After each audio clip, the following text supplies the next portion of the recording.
Now, joining us on the broadcast is Scott Lucas. He's a professor of international politics at Clinton Institute, University College Dublin. Thank you so much, Professor, for making time for us and joining us on the broadcast. Thank you so much. Now, Professor Lucas, a day after the Trump and Putin summit in Alaska, the signals don't look encouraging for Ukraine. Russia seems to have held firm on its stance and perhaps have even persuaded President Trump to shift his position. Now, with Trump talking about bypassing a ceasefire and moving straight to a permanent peace deal, how do you read these developments? Well, as it stands right now, that's a good summary because, as many of us expected on Friday, Vladimir Putin manipulated Donald Trump to effectively become a spokesperson for Russia's demands. Let's be clear, first of all, this is not a land swap. There is no proposal for a land swap here. Russia is not proposing to withdraw from any territory that it holds. Instead, Russia is actually demanding territory that it does not occupy. In other words, it wants even more territory in the east of Ukraine by demanding all of the Donetsk and Luhansk regions. They have put that demand now as the priority rather than the priority going into that meeting on Friday, which Donald Trump was going to put forward after meeting Zelensky or speaking with Zelensky and European leaders, which was a ceasefire, which makes sense. You know, a ceasefire should be the first step. Then you can talk about the issues that are at hand. In addition, Putin scored a big win because you no longer hear Trump talking about toughened sanctions on Russia, which he was doing only just over a week ago.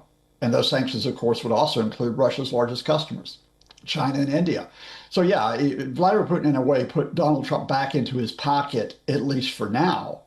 But that's not the end of the story, because we know that Volodymyr Zelensky and probably a couple of European leaders, Finland's Alexander Stubb, maybe NATO head Mark Rutte, are going to Washington tomorrow.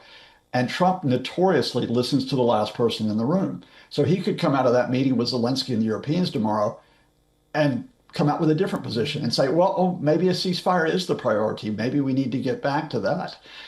Donald Trump is not a statesman. He's not a diplomat. He's a yo-yo. And the question here is who gets control of the yo-yo and for how long? Absolutely. And Professor, that leads me to my next question now, with Zelensky due to travel to Washington tomorrow to discuss with Trump a possible settlement of the full-scale war. And now, according to the reports, European leaders are also invited to accompany Zelensky. Now, realistically speaking, what kind of outcome do you see emerging from these talks, and how are they going to set the tone for the trilateral, which can happen as soon as August 22nd, if we go by the reports? Well, I just dismissed the talk about the trilateral on the 22nd. Because Vladimir Putin, up to this point, does not recognize Volodymyr Zelensky and his government as legitimate. He never has. That's part of the justification for the invasion. So Putin, if he doesn't recognize Zelensky as legitimate, won't sit down at the same table with him. More broadly, you can't have a settlement when Russia is effectively putting out ultimata for Ukraine's surrender. You know, how does Ukraine settle when Russia is saying, oh, we'll keep the territory we already have.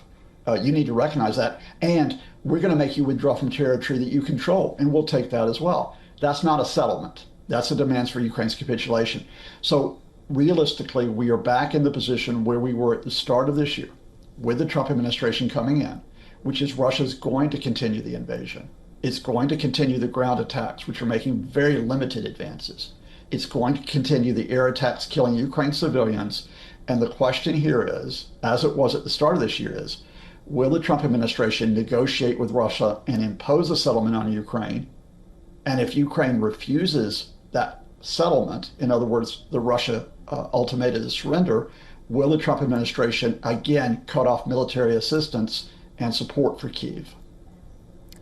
Those are all fair points, Professor Lucas, but of course we'll have to wait for tomorrow and see what happens after the bilateral between Zelensky and Trump.